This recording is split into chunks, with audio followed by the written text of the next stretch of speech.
जय श्री राधे कृष्ण मित्रों, इस दिव्य यात्रा में आप सभी का स्वागत है। हे कृष्ण, जो भक्त आज इस वाणी को सुन रहे हैं उनके जीवन में आप सभी की कृपा बनी रहे और हर कठिनाइयाँ दूर हो। इस वीडियो में श्रीमद् भागवत गीता के 18 अध्यायों और 700 श्लोकों को आज की पीढ़ियों के प्रति मनुष्य के लिए, चाहे वह कोई भी हो, उसके कैरियर, जीवन में रिश्ते और उसके प्रत्येक समस्याओं का समाधान करने के लिए भागवत गीता का उपयोग किया जाता है। यहाँ पर 18 अध्याय को शामिल किया गया है। हर एक अध्याय की शुरुआत से पहले मैं आपको बताऊंगा कि उससे आपको क्या सीखने को मिलेगा। फिर उसी अध्याय को बहुत ही आसान भाषा में आपको समझाया जाएगा। श्रीमद् भागवत गीता सिर्फ एक धर्म के लिए नहीं है, बल्कि इसे धरती के हर इंसान को पढ़ना और समझना चाहिए, ताकि वह अपनी जिंदगी में सुख, शांति और सफलता को प्राप्त कर सकेगा। कहा जाता है, जिस घर में गीता का पाठ हर रोज पढ़ा जाता है या सुना जाता है, उस घर में भगवान श्री कृष्ण आते रहते हैं। श्री कृष्ण की वाणी में, हे मानव, जब जीवन के युद्ध में तू हारने लगे, जब अपने ही लोग तेरे विरोध में खड़े हों, जब मन भ्रमित हो, मोह बढ़े और आत्मा डगमगाने लगे, तब जान ले तू अकेला नहीं है। एक बार समय के महायुद्ध में ऐसा ही भ्रम अर्जुन को हुआ था और तब मैंने उसे वो ज्ञान दिया था जो केवल युद्ध नहीं, जीवन के हर मोर्चे को जीतने की चाबी है। आज मैं वही अमृत ज्ञान तुम्हें सुनाने आया हूँ। आओ, श्रीमद् भागवत गीता के 18 अध्यायों के माध्यम से तुम्हारे भी भीतर के अर्जुन को जागृत करते हैं, क्योंकि यह सिर्फ युद्ध की कथा नहीं, यह तुम्हारे जीवन का आईना है। अध्याय पहला, अर्जुन विषाद योग। जब अर्जुन ने देखा कि सामने उसके अपने ही खड़े हैं दादा भीष्म, गुरु द्रोण, भाई मित्र, सखा, तब उसका धनुष छूट गया, उसकी आत्मा कांप उठी और उसने मुझसे कहा, हे माधव, मैं नहीं लड़ सकता, मैं अपने स्वजनों को मारकर क्या पाऊंगा। तब मैंने देखा एक भटकी हुई आत्मा खड़ी है। यह अध्याय बताता है कि जब मोह, ममता और भ्रम बढ़ते हैं, तब विवेक कमजोर हो जाता है। अर्जुन की यह अवस्था आज हर मनुष्य में है। जब जीवन में निर्णय कठिन हो, तब हृदय कांपता है, मन भागता है, लेकिन वहीं से शुरुआत होती है ज्ञान की, परिवर्तन की। अध्याय दूसरा, साख्य योग। मैंने अर्जुन से कहा, हे पार्थ, जिस पर आत्मा का वाण लगे उसे मृत्यु भी नहीं छू सकती। आत्मा ना जलती है, ना कटती है, ना गलती है और ना ही जन्म लेती है। ये अध्याय आत्मा के ज्ञान का द्वार है। मैंने उसे समझाया कि तू शरीर नहीं, तू आत्मा है और आत्मा अजर, अमर, अविनाशी है। तुझसे कुछ नहीं छीन सकती। जैसे पुराने कपड़े बदलते हैं, वैसे ही आत्मा नया शरीर धारण करती है। इस अध्याय में मैं अर्जुन को मृत्यु से ऊपर उठने का दर्शन देता हूँ। जब तुम डरते हो, रोते हो, टूटते हो, तब जानो यह शरीर का खेल है, आत्मा अडिंग है। ज्ञान वही है जो तुम्हें मोह से मुक्त करे, और यह अध्याय तुम्हारे अज्ञान के अंधेरे को चीर देता है। अध्याय 3, कर्म योग। मैंने कहा, कर्म किए बिना कोई जीव नहीं रह सकता, लेकिन सच्चा योगी वही है जो फल की इच्छा छोड़े।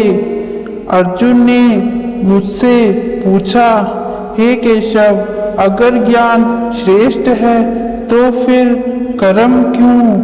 तब मैंने कहा, ज्ञान का फल भी तभी मिलेगा जब तुम निष्काम कर्म करोगे। ना कर्म से भागो, ना फल का मोह रखो, बस कर्म करो, धर्म पूर्वक, प्रेम पूर्वक, निस्वार्थ भाव से।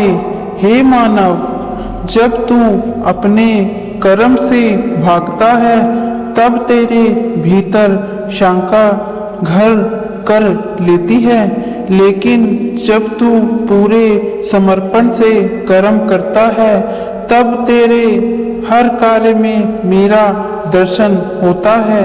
यही है कर्म योग, जिसमें ना कोई तार है, ना कोई थकावट, बस सेवा है, समर्पण है और आत्मा की मुस्कान। अध्याय 4, ज्ञान कर्म संन्यास योग।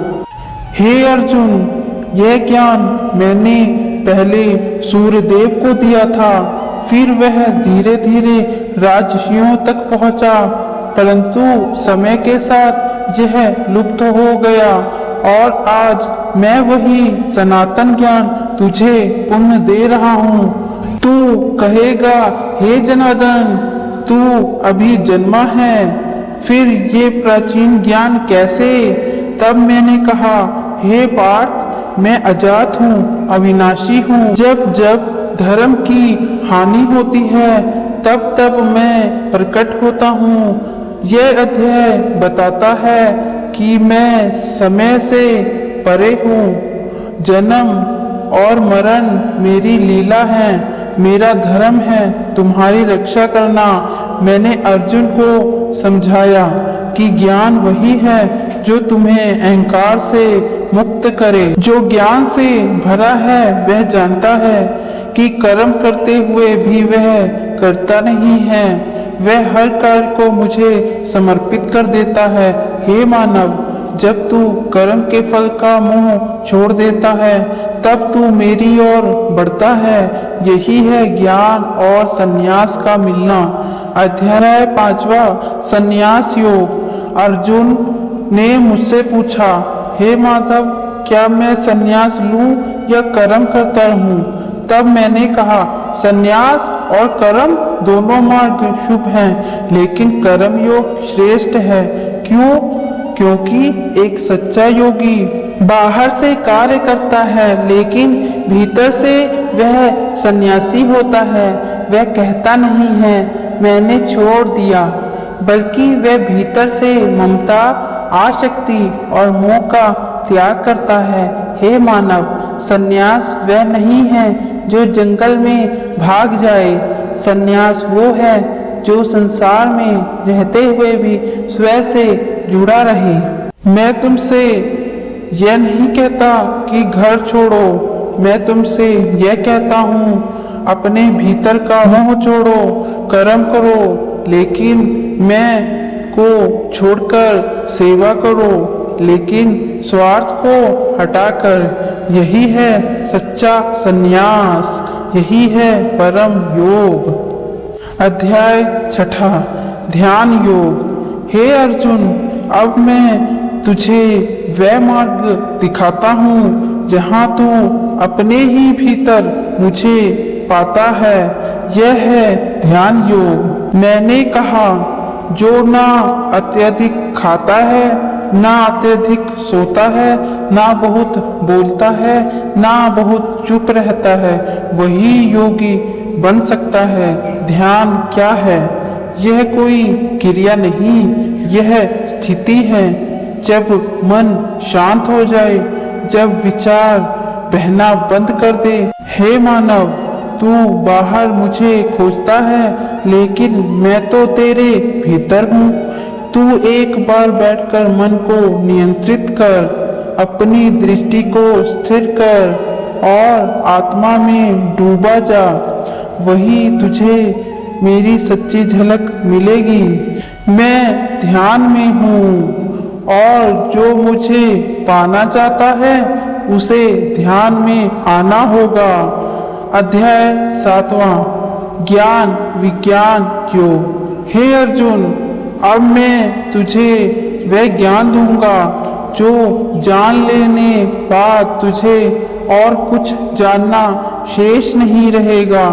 इस संसार की जो 5 महाभूत हैं, पृथ्वी, जल, अग्नि, वायु और आकाश, यह सब मेरा ही रूप है।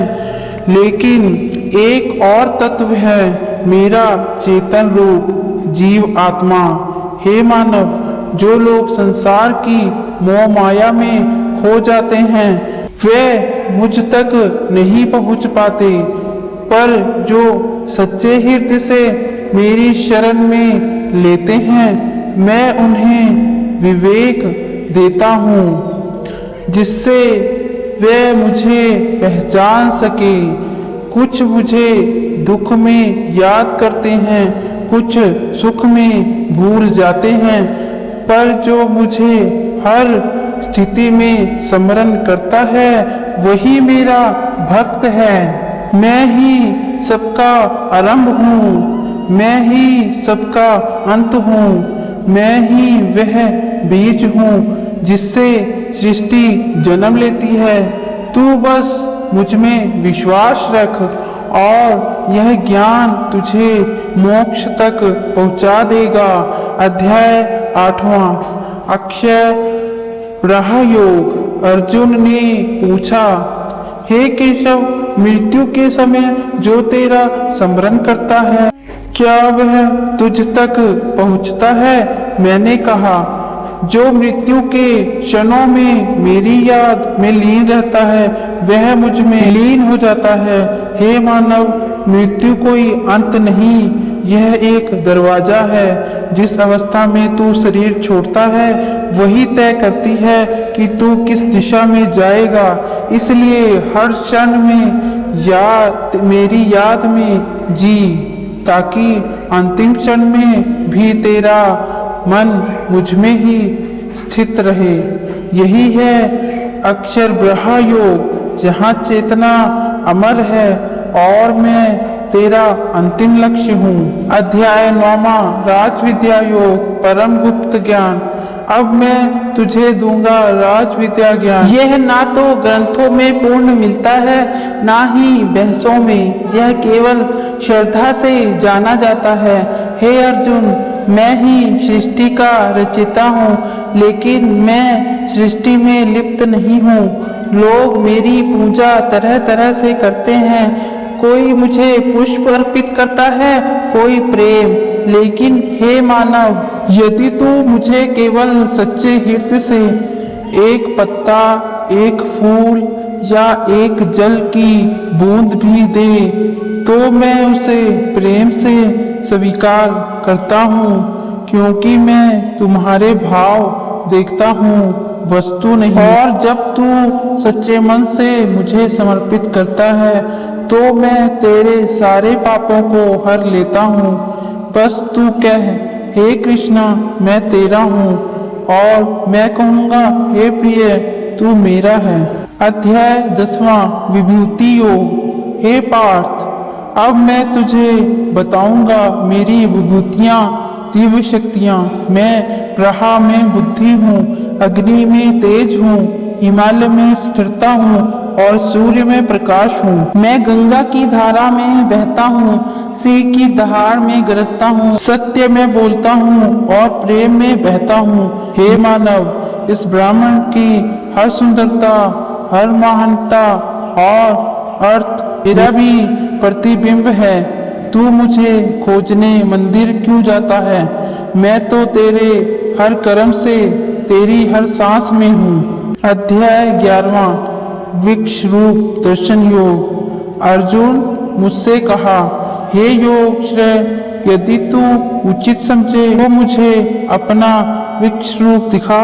मैंने कहा, हे पार्थ, यह रूप ना तो नेत्रों से ना बुद्धि से देखा जा सकता है, परंतु मैं तुझे दिव्य दृष्टि देता हूँ। मैंने अपने कोटि कोटि सूर्य और तेजस्वी अनंत मुखों, हाथों, नेत्रों, रूपों से भरे हुए सब रूप को प्रकट किया है। अर्जुन कांप गया, उसकी आंखों से आंसू बहने लगे। हे देव, तू ही आदि है, तू ही अंत है। यह विराट रूप मुझे भयभीत करता है। कृपया फिर से वह सौम्य रूप धारण करो। तब मैंने कहा, हे अर्जुन, यह रूप बहुत दुर्लभ है, जिसे ना वेद, ना तप, ना यज्ञ में पाया जा सकता है। केवल भक्ति से इसे पाया जा सकता है। हे मानव, जब तू अपने छोटे छोटे अहंकार को छोड़कर मुझ में समर्पित होता है, तभी तू मेरे विराट रूप को समझ सकता है। अध्याय 12वां भक्ति योग। हे अर्जुन, अब मैं तुझे बताऊंगा भक्ति का मार्ग। तू पूछे, क्या निराकार पूजा श्रेष्ठ है या साकार? मैं कहता हूँ दोनों मार्ग शुभ हैं, लेकिन जो मुझ में साकार रूप से प्रेम करता है, जो मुझे देखता है, पुकारता है, मुझसे बातें करता है, मैं उसे बहुत शीघ्र अपनाता हूँ। हे मानव, यदि तू मुझे रोज मंदिर ना भी ला पाए, यदि तू हर मंत्र ना भी कह पाए, तब भी यदि तू मुझसे एक सच्चा प्रेम पूर्वक भाव से कहे, हे कृष्णा, तू ही सब कुछ है, तो मैं तुझसे दूर नहीं। सच्चा भक्त वह है जो किसी से द्वेष नहीं करता, जो नरम है, शांत है, क्षमाशील है, जो हर जीव में मुझे देखता है। यही है भक्ति योग, जहाँ ना ज्ञान की गहराई जरूरी है, ना कर्म की अधिकता, केवल प्रेम चाहिए और समर्पण। अध्याय 13वां क्षेत्रज्ञ योग, आत्मा और शरीर का ज्ञान। हे अर्जुन, यह शरीर क्षेत्र है और जो इस शरीर को जानता है वह है क्षेत्रज्ञ। तू यह मत समझ कि केवल एक शरीर है। शरीर की संख्या अनंत है, पर आत्मा एक है। इस शरीर में अनेक इच्छाएं हैं, लोभ, मोह, ईर्ष्या, अहंकार, पर जो यह सब देख रहा है वही तू है, वही आत्मा है। आत्मा जन्म नहीं लेती, आत्मा कभी मरती नहीं है। यह केवल शरीर बदलती है, जैसे मनुष्य पुराने वस्त्र त्यागता है और नए पहनता है। हे अर्जुन, ज्ञान वही है जो आत्मा को पहचाने, और जो आत्मा को पहचान लेता है वह संसार से नहीं, स्वयं से भी मुक्त हो जाता है। अध्याय 14वां निर्गुण योग, संत, रज, तम। हे अर्जुन, प्रकृति 3 गुणों से बनी है, सत्व, रजस और तमस। सत्व गुण ज्ञान, शांति, पवित्रता लाता है। रजस गुण इच्छा, क्रिया और लालच को जन्म देता है। तमस गुण अज्ञान, आलस्य और मोह का कारण है।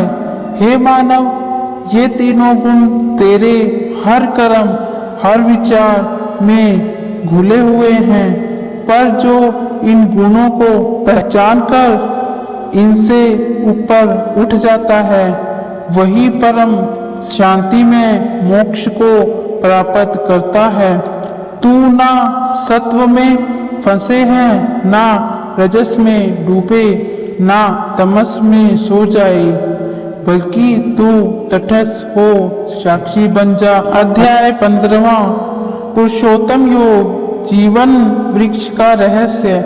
हे अर्जुन, यह संसार एक उल्टा वृक्ष है जिसकी जड़ें ऊपर ब्रह्मा में और शाखाएं नीचे फैली हैं। लोग इसकी शाखाओं में उलझे रहते हैं। मोह माया, रिश्ते, कर्म, फल, पर जो इसकी जड़ को पहचान लेता है वह जन्म मरण के इस वृक्ष से मुक्त हो जाता है। हे मानव, तू स्वयं पुरुष नहीं पुरुषोत्तम है। तू शरीर नहीं, उससे परे चेतन ऊर्जा है। जब तू इस ज्ञान को समझेगा तो तेरा जीवन ही बदल जाएगा। अध्याय 16 देव और आसुरी संपदा योग। इस संसार में दो प्रकार के स्वभाव होते हैं, देवी संपदा और आसुरी संपदा। देवी गुण में आते हैं अहिंसा, सत्य, क्षमा, श्रद्धा, विनम्रता, दया, भक्ति। और आसुरी गुण है क्रोध, अहंकार, छल, लोभ, ऐश्वर्य, द्वेष। हे मानव, तू अपना स्वभाव पहचान। यदि तू भीतर क्रोध को जन्म देता है तो तू राक्षसी प्रकृति में जा रहा है, और यदि तू भीतर प्रेम, क्षमा और सेवा रखता है तो तू देवत्य के मार्ग पर है, जो अपने मन का स्वामी है। यह 17 श्रद्धा के प्रकार। हे अर्जुन, श्रद्धा 3 प्रकार की होती है। सात्विक श्रद्धा जो शुद्ध और भक्ति में होती है, राजसी श्रद्धा जो केवल फल की आशा में होती है, तामसी श्रद्धा जो अज्ञान, अधिविचार और क्रूरता में होती है, जो अन्न तू खाता है, जो यज्ञ तू करता है, जो दान तू करता है, सर्व में तेरी श्रद्धा की गूंज होती है। जो अपने मन का स्वामी बन गया वही सच्चा साधक है। अध्याय 17 इसलिए कहा, जिस श्रद्धा से तू कर्म करता है वही तू बन जाता है। और हर शुभ कार्य से पहले अगर तू कहे ओम तत्य सत्य तो वह कार्य ब्रह्म को समर्पित हो जाता है। अध्याय 18 संन्यास योग अंतिम निर्णय। पार्थ, मैं तुम्हें अंतिम उपदेश देता हूँ। जो भी कर्म तू करता है उसे मेरे चरणों में समर्पित कर दे। ना तू फल की इच्छा कर, ना अहंकार पाल। तू कह, हे प्रभु, मैं कुछ नहीं, जो हो रहा है वही तेरा है। तब ही तू सन्यासी कहलाएगा, कर्म करते हुए भी मुक्त कहलाएगा। हे अर्जुन, मेरा यह गीता ज्ञान गुप्त नहीं, पर यह हर एक को समझ में नहीं आता। पर जो इसे श्रद्धा से सुनता है वह पुण्य को प्राप्त करता है, और जो इसे अपने जीवन में उतारता है वह मुझ में लीन हो जाता है। हे मानव, तू सब कुछ छोड़कर केवल मेरी शरण में आ, मैं तुझे सारे पापों से मुक्त कर दूं। तू शौक मत कर। यह एक भागवत गीता सार, एक आत्मा का यात्रा पथ जो स्वयं को जानकर परम सत्य को प्राप्त करती है। जो इस गीता को सुनता है वह मोक्ष की ओर चलता है, और जो इसे अपने जीवन में उतारता है वह मुझ में लीन हो जाता है। हे श्रोता, अब मैं तुझसे कहता हूँ, अपना धर्म निभा, मन शांत रख और सच्चे प्रेम से मेरे साथ जुड़ जा। मैं सदा तेरे साथ हूँ। तो दोस्तों, ये था भागवत गीता का अध्याय 8वां, जिसमें भगवान श्री कृष्ण ने हमें कर्म, समर्पण और त्याग का असली रूप बताया है। हमने भागवत गीता के प्रथम अध्याय से लेकर अंतिम अध्याय तक देखा कि किस तरह अर्जुन अपने समस्याओं में उलझकर अपने कर्तव्यों से विमुख हो जाता है और फिर खुद को तन मन धन से खुद को भगवान श्री कृष्ण को समर्पण कर देता है। मित्रों, श्री भागवत गीता के इस अध्याय से आप लोगों ने क्या क्या सीखा, हमें कमेंट करके ज़रूर बताएं। फिर मिलेंगे एक नए ज्ञान के साथ।